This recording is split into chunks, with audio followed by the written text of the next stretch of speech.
મારું નામ પટેલ શીતલબેન છે અને મારા હસબન્ડને 10મા મહિનામાં એમને 17 તારીખે પેરાલિસિસ થઈ ગયું હતું. તો પેરાલિસિસ થયું ને ત્યારે બહુ જ એમને હાલત જ જાણે ચાર માણસ બધા ઊભા રાખે ને તે રીતના આપણે ઉઠાવવા હોય તો બી અમને જરૂર પડતી હતી અને વ્હીલચેરમાં લઈને ફરતી હતી હું.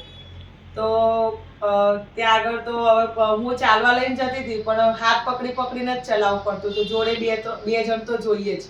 પછી હંસપુરા બેસ્ટ હાઉસમાં અહીંયા નવું ખુલ્યું હતું જ્યારે નુગા બેસ્ટ. તો એક અંકલ આંટી નીચે ઉષા આંટી કરીને છે એને નીચે ચાલતા હતા. તો એ 4મી તારીખે ઓપનિંગ થયું હતું ત્યારે નીચે અમે ચાલતા હતા. તો 2-3 દિવસ તો અમે એમને કીધું તો અમે કહ્યું ચલો જઈએ. તો ત્યાં આગળ ગયા ને તો બહુ સારું લાગ્યું અને અમે ખાલી જોવા જ ગયા હતા.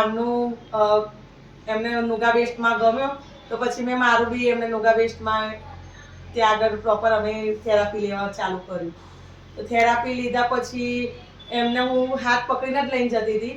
એની જગ્યાએ અત્યારે બહુ સારું છે અને પહેલાં તો હું હાથ પકડીને લઈને જતી હતી આવતી હતી અને હવે એમના જાતે ચાલે છે અને જાતે ઘરમાં થોડું ઘણું આગું પાછું ઘરનું કામ બી એમને જાતે કરે છે. નાવા ધોવામાં પહેલાં મારી હેલ્પ જોઈતી હતી, અત્યારે એમને હેલ્પમાં જરૂર નથી પડતી અને મારું હું મશીનનું કામ કરું છું તો અત્યારે કોલર કફ ને બધું પલટાવે, કાતરનું બી યુઝ કરી શકે છે.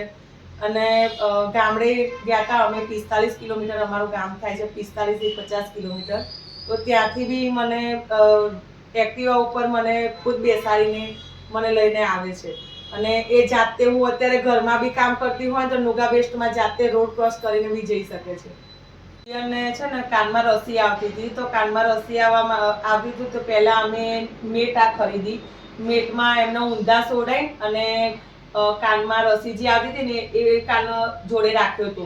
તો ત્યાં આગળથી એમને 3 દિવસની અંદર એમને રસી બંધ થઈ ગઈ, દુખાવો બી બંધ થઈ ગયો અને એના પછી જે આમને ઊંઘવામાં બી જે તકલીફ પડતી હતી, જે બેસવામાં તકલીફ પડતી હતી એ બી મટી ગયું છે.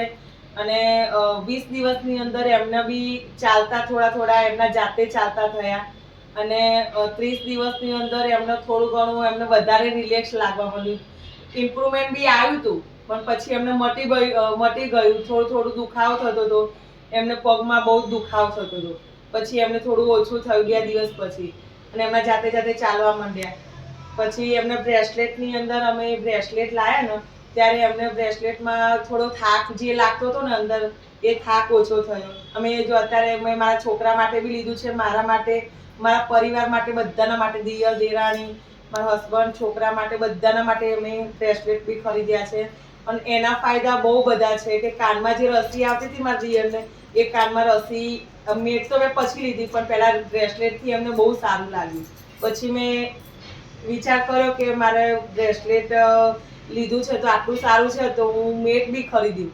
તો મેટ મેં એના માટે જ લીધી કે મારા ઘરમાં બધાને સારું થાય એના માટે. અને આમના બી જે પૈસાની બી અમારે બહુ તકલીફ હતી. મારા હસબન્ડ તો 4-5 મહિનાથી નોકરી બી નહીં જતા પણ મેં થોડા આગા પાછા કરીને અને પૈસાનું બી સગવડ કર્યું. બહુ જ અમારા મશીનનું કામ ચાલે ને એમાંથી થોડા આગા પાછા કરીને અને મેં આ ખરીદ્યું છે. હવે નુગા બેસ્ટ. જો હું આ છે ને મશીનનું કામ કરું છું અને મશીનના કામમાં મારું આખું ઘર ચાલે છે અને મશીનના કામમાંથી મેં આ બેટ ને N5 બેટ મેં લીધો છે. અને મારા હસબન્ડ જતા નથી નોકરી અત્યારે, એમને પેરાલિસિસ થઈ ગયેલું છે એટલે. અને અત્યારે હું મારા મશીન ઉપર જ આખું ઘર ચલાવું છું. અને મને એના નુગા બેસ્ટમાં ગયા પછી મને બહુ સારું લાગ્યું છે. નુગા બેસ્ટમાં રુચિ મેડમ, જયદીપ સર, બધા ભૂમિ મેડમ ને બધા મેડમો આવે છે. એનું નેચરલ બહુ સરસ લાગે છે અને એમનું પરિવર્તન આખું ઘર જેવું ફીલ થાય છે અને બહુ જ મજા આવે છે. ત્યાં આગળ જઈએ ને તો જાણે એમ લાગે કે આપણે મનને શાંતિ મળતી હોય, મંદિરમાં જાણે જઈને બેઠા હોય ને એવું મંદિરમાં આમ ત્યાં આગળ નુગા બેસ્ટમાં જઈએ ને ત્યાં આગળ આપણને ફીલ થાય છે અંદરથી.